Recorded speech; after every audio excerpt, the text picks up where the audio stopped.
हाँ भैया, क्या आप जानते हैं कि 20वीं सदी की सबसे महानतम स्पीच कौन सी है?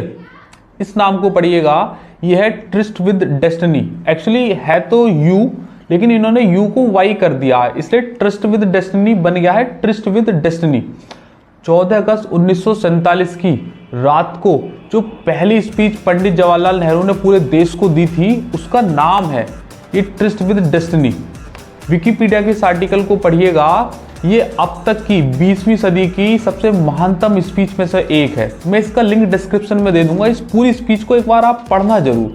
ये हमारे एंसेस्टर्स ने कैसे हिस्ट्री के इवेंट्स को हमारी आज़ादी से जोड़ दिया है, इसके बारे में ग्लिम्स दे रखी है। आप इस स्पीच को पूरा पढ़ना जरूर। इसको तो आप जानते ही हो, ये है कंगारू।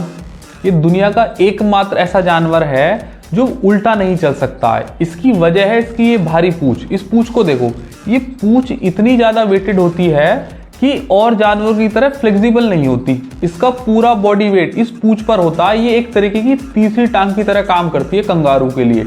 ये सीधा भी जब चलता है ना तो जंप ले लेकर चलता है। इसकी वजह ये पूंछ ही है, और इतनी भारी पूंछ के चलते ये पीछे की तरफ मुड़ नहीं सकता, तो ये सिर्फ सीधा ही चलता चला जाता है। अगर इसे पीछे जाना है ना तो सर्किल लेगा, एक सर्किल करता करता जाएगा और फिर पीछे की तरफ जाएगा। ऐसे और जानवरों की तरह एकदम से यू टर्न नहीं ले सकता है। इसकी भारी वजह है ये पूंछ। आप मुझे बताओ, which is the second highest political post in China? देखो, दो पोस्ट होती हैं, या तो प्रेसिडेंट बड़ा होगा या प्राइम मिनिस्टर बड़ा होगा। अगर हमारे यहाँ का कॉन्स्टिट्यूशन अगर आप पढ़ोगे तो आपको पढ़कर ये महसूस होगा कि प्रेसिडेंट बहुत पावरफुल है, बट एक्चुअल में अगर कंट्री में जाओगे तो आपको पता चलेगा कि प्राइम मिनिस्टर के पास ही सारी पावर होती है, वही सबको कंट्रोल कर रहा है। ऐसी चाइना में है। चाइना में रूल जो है वो प्रेसिडेंट का है। हमारे यहाँ जिस पोस्ट को प्राइम मिनिस्टर कहते हैं, इनके यहाँ उसी पोस्ट को प्रीमियर कहते हैं। तो second highest political post in China is premier. Premier is equivalent to prime minister. जो हमारे यहाँ प्राइम मिनिस्टर है वो उनके यहाँ पर प्रीमियर कहला जाता है। डे टू डे जो ऑपरेशंस होते हैं गवर्नमेंट के, वो सब प्रीमियर हैंडल करता है चाइना में। इस समय चाइना का प्रीमियर है ली कियांग। इस प्राइस लिस्ट को देखो, 99, 199, 299, 399, 349, 799, 899। अब आप समझ गए होंगे कि मैं किसकी बात कर रहा हूँ। अक्सर आप शोरूम में जाओगे तो शर्ट, टी शर्ट, जीन्स ये सब इसी प्राइस टैग पर मिलती हैं। कभी आपने सोचा है वाई दे आर यूजिंग 99?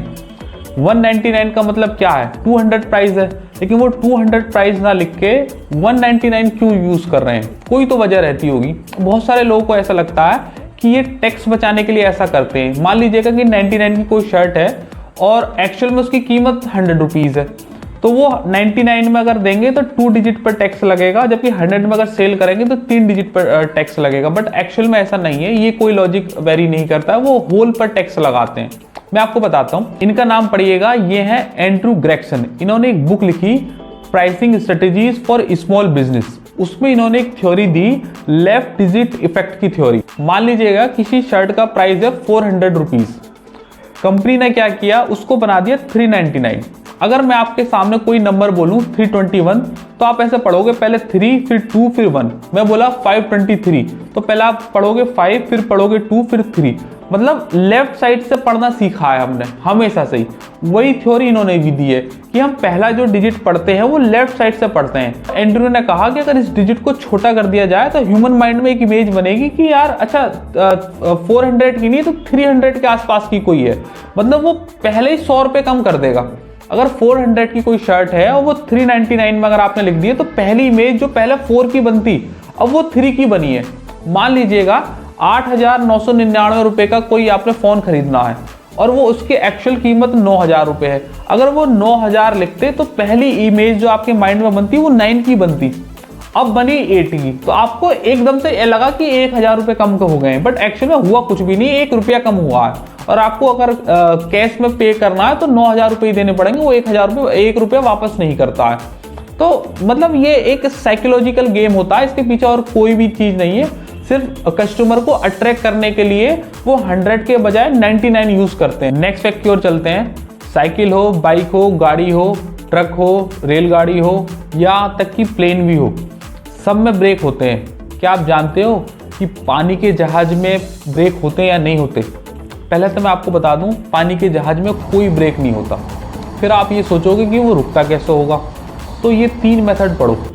पहला मेथड होता है प्रोपेलर को बंद करके। अब प्रोपेलर क्या होता है, ऐसे समझो कि पंखा होता है जिसमें लोहे की शाफ्ट लगी होती है। इस इमेज को देखो, इसको बंद कर दिया जाता है तो उससे जो पावर जनरेट हो रही होती है जहाज के अंदर वो बंद हो जाती है, धीरे धीरे उसकी स्पीड कम होती है, फिर वो रुक जाता है। दूसरा तरीका होता है कि आप जहाज को घुमा दो। अगर आपको लग रहा है कि वो आगे नहीं जा सकता है तो जहाज को घुमा दिया जाता है, रुकता नहीं है, बस उसे घुमा दिया जाता है अगेंस्ट द स्ट्रीम, जिससे उसकी स्पीड कम होती है और कम होते होते रुक जाता है। अच्छा, अगर इमरजेंसी ब्रेक देने हो तो तीसरा तरीका होता है कि जहाज के अंदर लाखों किलो की एक चैन होती है लोहे की, उसको पानी में गिरा दिया जाता है। जैसे जैसे वो पानी में गिरती चली जाती है वैसे वैसे जहाज की स्पीड कम होती चली जाएगी और वो रुक जाएगा। इसके अलावा कोई और तरीका नहीं होता है प्लेन को रोकने का।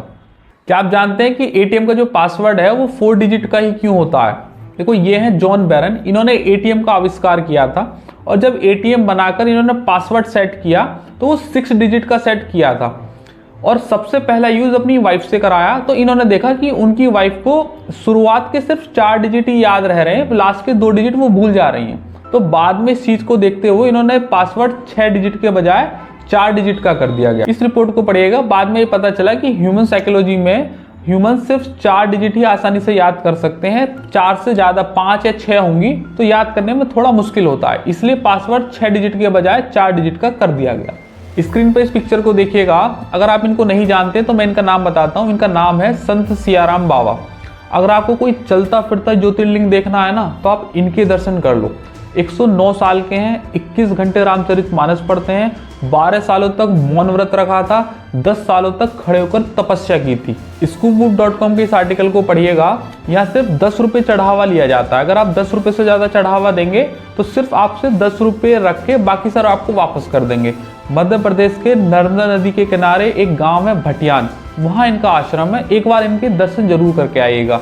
चाहे ठंड हो चाहे गर्मी हो चाहे बहुत ज्यादा ठंड पड़ रही हो, सिर्फ लंगोट में ही रहते हैं। ये फैक्ट मैंने सिर्फ इसलिए इंक्लूड किया है कि बहुत सारे लोगों के दिमाग में एक सेट हो गया है कि बाबा मतलब फ्रॉड, बाबा जहां कोई होगा वो सब पाखंडी होगा, सिर्फ फ्रॉड करता होगा, but he is not one of them. एक बार आप जाके देखिएगा, देखो जहां अच्छाई है वहां बुराई भी होगी, जहां बुराई है वहां अच्छाई भी होगी, तो अच्छाई और बुराई एक साथ चलती है। कौन सा ऐसा फील्ड है जहां अच्छाई है सिर्फ बुराइयां नहीं है, और कौन सा ऐसा फील्ड है जहां सिर्फ बुराइयां हैं अच्छाइयां नहीं है? कोई फील्ड बनता है तो अच्छाई और बुराई दोनों पैरेलली चलती हैं, तो इसीलिए ये वाला फैक्ट मैंने इंक्लूड किया है। चलिएगा, आज के लिए सारे फैक्ट यहीं रखते हैं। उम्मीद है आपको सारे फैक्ट पसंद आए होंगे। कौन सा फैक्ट आपको सबसे बढ़िया लगा मुझे एक बार कमेंट बॉक्स में जरूर बताना, लाइक कर देना, सब्सक्राइब कर देना। फिर किसी रोज मुलाकात करेंगे। जय हिंद।